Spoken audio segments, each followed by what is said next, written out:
بسم اللہ الرحمن الرحیم۔ آج کا ہمارا موضوع ہے آزادی کی کہانی۔ آزادی کے لیے ہندوستان کے لوگوں نے بے تحاشا اپنے تن من دھن کی قربانیاں دی ہیں۔ انہی قربانیوں کے نتیجے میں ہمیں آزاد ہندوستان نصیب ہوا۔ پاکستان 14 اگست 1947 کو انگریزوں سے آزاد ہوا اور 26 جنوری 1950 کو ہندوستان ایک جمہوری ملک بنا۔ اس کی بنیاد اور آغاز 1857 کی پہلی جنگ آزادی ہے۔ 1600 میں تن کے گورے من کے کالے انگریزوں کو الزبتھ اول سے کمپنی کو ہندوستان میں تجارت کا پروانہ ملا۔ چنانچہ پہلی بار ولیم باکنس ایک جہاز کے ذریعے سورت کے بندرگاہ میں داخل ہوا اور ہندوستان پہنچا۔ اس نے 1613 میں سورت ہی میں اپنی پہلی کوٹھی قائم کی۔ پھر سر تھامس راؤ مغل بادشاہ جہانگیر کی خدمت میں حاضر ہوا اور ایک درخواست کے ذریعے اس نے شہنشاہ سے کاروباری مراد حاصل کر لی۔ مغلیہ سلطنت کے زوال میں مغل بادشاہوں، حکمرانوں اور شہزادوں کی باہمی رکاوٹیں اس قدر گہری تھیں کہ عالمگیر اورنگزیب کی وفات کے بعد عوام باہم و دست و گریباں ہو گئی۔ انگریزوں نے اس اختلاف و انتشار کا خوب فائدہ اٹھایا اور نواب سراج الدولہ کو شکست دے کر اولاً بنگال پر قبضہ کیا، پھر کچھ دنوں میں مدراس اور کلکتہ پر بھی قبضہ جما لیا اور اس کے بعد حکومت کرنا شروع کر دیا اور بعد ازاں دھیرے دھیرے 1865 میں پورے ہندوستان پر تسلط قائم کر لیا۔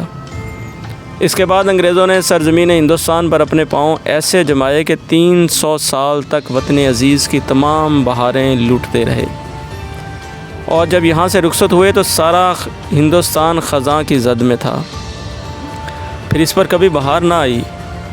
سب سے پہلے فتح علی خان ٹیپو سلطان انگریزوں کی چال بھانپ گئے اور جنگ کرتے کرتے شہید ہو گئے۔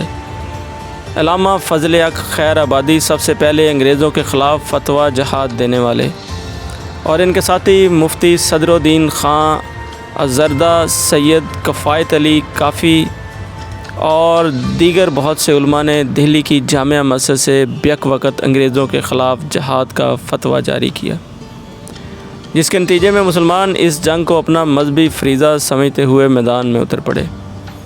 پہلی جنگ آزادی کے محرک علامہ فیض احمد رسوا بدعیونی، مولانا احمد اللہ مدراسی، مفتی عنایت احمد کاکوروی، مولانا رحمت اللہ کرانوی، مولانا ڈاکٹر وزیر علی خان اکبر آبادی، مولانا وحاج الدین مراد آبادی، مولانا امام بخش صہبائی دہلوی اور مولانا رضا علی خان بریلوی رحمہ اللہ علیہم اجمعین وغیرہ تھے۔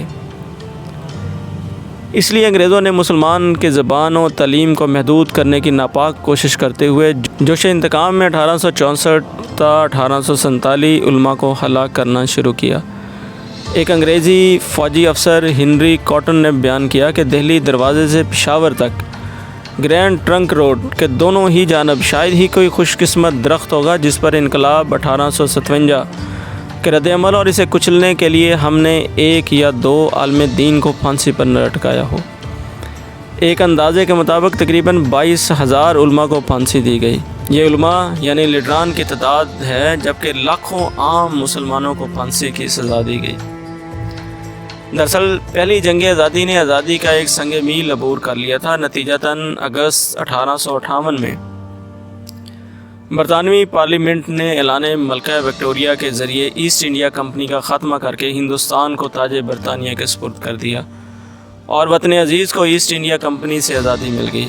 1857 کی جنگ آزادی نے پورے ملک کو قومی جذبے سے بھر دیا، اس لیے بے ہنگم ہی صحیح مگر تحریک آزادی کی آگ پورے ہندوستان میں پھیل چکی تھی، جو گاہے بگاہے بھڑکتی رہتی تھی۔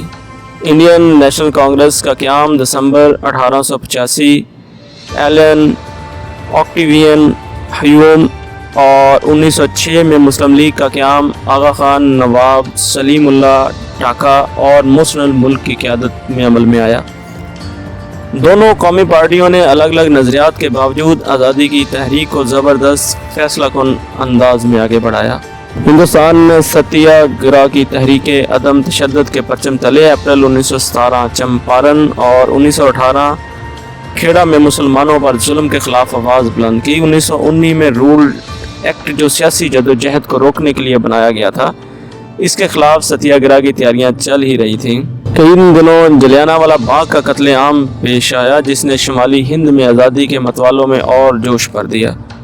1920 میں تحریک خلافت اور نان کوآپریشن موومنٹ کا قیام ہوا، جس کے سبب انگریز حکومت بوکھلا گئی۔ ہندوستان نے دسمبر 1929 میں کمپلیٹ انڈیپینڈنس کی مانگ کی۔ بالآخر 8 اگست 1942 کو ممبئی سے quite movement, quite India, Bharat چھوڑو تحریک، کرو یا مرو کے نعرے کے ساتھ اس جوش اور ولولے کے ساتھ چلایا گیا کہ 14 اور 15 اگست کو 1947 کو برطانوی ہندوستانی سلطنت نے آزادی ہند ایکٹ پاس کر دیا۔ تحریک آزادی کے عظیم قائدین میں محمد علی جناح، جوہر علی، شوکت علی، موہن داس کرم چند گاندھی، جواہر لال نہرو، ابوالکلام آزاد اور مولانا حسرت موہانی شامل تھے۔